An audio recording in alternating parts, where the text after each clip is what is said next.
Mading Digital edisi 12. Assalamualaikum warahmatullahi wabarakatuh. Hai, Kami dari Departemen Informatika dan Wanjai Tim ingin mengucapkan banyak sekali terima kasih kepada Kepala Madrasah, pembina OSIS, dan pihak-pihak terkait karena telah mendukung adanya Mading Digital. serta berterima kasih kepada Wanjai Tim karena telah memberikan ide dan kemampuannya untuk Mading Digital edisi 12. Edukasi. 3 tokoh feminisme dunia. Mary Wollstonecraft adalah penulis, filsuf, dan feminis dari Inggris yang hidup pada abad ke-18. Selama karir singkatnya, ia menulis novel, cerita perjalanan, termasuk sejarah revolusi Prancis, dan buku anak-anak. Wollstonecraft terkenal akan bukunya yang berjudul A Vindication of the Right of Woman pada tahun 1792. Pada buku itu, ia menulis sebuah pandangan bahwa wanita secara alamiah tidak lebih rendah dari laki-laki.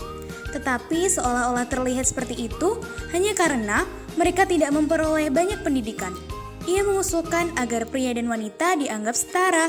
Mary Friedan adalah seorang aktivis feminis Yahudi Amerika yang terkenal pada tahun 1960-an. Mary Friedan lahir di Peoria, Illinois dan lulus dari Smith College pada tahun 1942 dengan gelar di bidang psikologi. Hasil yang didapat dari studi ini dirangkum oleh Friedan dalam The Feminine Mystique, buku pertamanya yang terbit pada tahun 1963. Buku tersebut menggambarkan peranan wanita dalam masyarakat industri, khususnya di peran ibu rumah tangga penuh waktu, yang dianggap Friedan memaksakan kehendak mereka untuk mendedikasikan hidup untuk keluarga, alih-alih mengejar mimpi mereka sendiri. R.A. Kartini. Raden Ajeng Kartini, atau sebenarnya lebih tepat disebut Raden Ayu Kartini, adalah seorang tokoh Jawa dan pahlawan nasional Indonesia. Kartini dikenal sebagai pelopor kebangkitan perempuan Nusantara.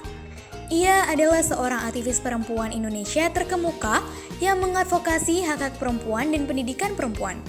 Ia mempunyai tanggal lahir yang sama seperti Dr. Rajiman Wadyodiningrat, yakni sama-sama lahir pada 21 April 1879. Kompasi Yalma. Fakta unik tentang wanita. Yang pertama, lebih menghindari perdebatan. Saat mengalami kondisi tertekan, wanita memilih untuk mengatur strategi, membentuk alians, atau berkumpul dengan orang-orang yang memiliki pemikiran sama. Namun, kecenderungan ini bisa berbeda pada tiap masing-masing orang dan tidak menutup kemungkinan laki-laki yang memiliki kecenderungan serupa. Yang kedua, memiliki ingatan lebih kuat dari pria. Salah satu alasan utama mengapa ingatan perempuan lebih tajam dari laki-laki adalah faktor biologis. Tubuh perempuan memiliki kandungan hormon estrogen dan estradiol yang jauh lebih banyak. Kedua hormon tersebut berperan sangat penting dalam menjaga kesehatan otak.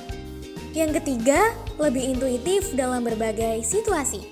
Karena memiliki intuitif atau lebih bisa membaca pikiran, membuatnya bisa mengerti jika anaknya merasa lapar, kedinginan, marah, atau hal lainnya tanpa sang anak berbicara.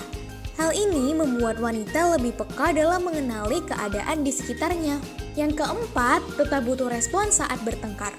Karena wanita memiliki intuitif yang lebih baik dari pria, maka ia tidak suka jika saat bertengkar ia tidak direspon. Karena saat melihat ekspresi datar serta tidak adanya respon mengenai hal yang diperdebatkan, akan membuatnya semakin marah. Kelima, semakin suka tantangan seiring bertambah usia. Semakin bertambah usia, maka semakin matang pemikiran seseorang. Pengetahuan menjadi lebih banyak sehingga tidak asal-asalan dalam mengambil keputusan. Sebagian wanita ketika bertambah angka usia, maka semakin menyukai tantangan. Tantangan ini bisa dalam berbagai aspek, sebagai contohnya adalah karir. Keenam, umumnya wanita punya umur lebih panjang dibanding pria. Fakta perempuan lainnya yang mengejutkan adalah terkait dengan durasi hidup. Menurut berbagai sumber, perempuan memiliki kecenderungan waktu hidup yang lebih lama daripada pria. Hal ini biasanya dipengaruhi oleh berbagai faktor. Contohnya adalah gaya hidup yang lebih sehat daripada pria. Selain itu, asupan nutrisi yang lebih teratur juga bisa memberi pengaruh.